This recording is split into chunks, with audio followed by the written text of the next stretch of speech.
السلام عليكم ورحمه الله وبركاته. انا رنات فتحي، والنهارده قررت اعلمكم طريقه عمل الجمبري بشوربته وطريقه عمل الكاليماري المقلي. هتقولي لي يا رنات هو انت عمرك في حياتك طبختي جمبري مقلي وكاليماري قبل كده؟ هقول لكم لا، بس ايه اللي حصل؟ انا حبايب قلبي امبارح كنت في نستو، بعدين لقيت واحد مصري كده واقف عند الجمبري والسمك، فانا قلت له سمحت انا عايز اعمل جمبري، فقال لي يا فندم انضفهم لك ولا انت تنضفيه؟ قلت له لا نضفهم بس سيب لي ايه الجلده كده عشان خاطر اعملها شوربه. قال لي انت فاهمه انت فاهمه؟ قلت له طبعا فاهمه، يعني هقول لك اي كلام. روحت البيت اتفرجت على اليوتيوب واجتهدت وذاكرت عشان خاطر اطلع لكم بالمعلومات اللي انتوا هتستفيدوا منها في حلقه النهارده من هتطبخي لنا ايه يا ريناد. تفتكروا اعملوا برنامج ولا استنى شويه محترف؟ ورقه وقلم واكتبي ورايا يا ست الكل. ما تنسوش تعملوا لايك وشير وسبسكرايب للحلقه قبل ما نبتدي. يلا حبايب قلبي.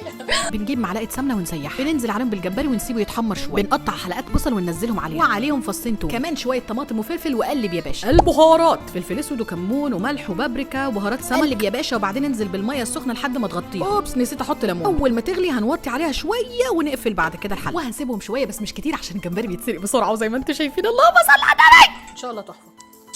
زبده حياه ربنا.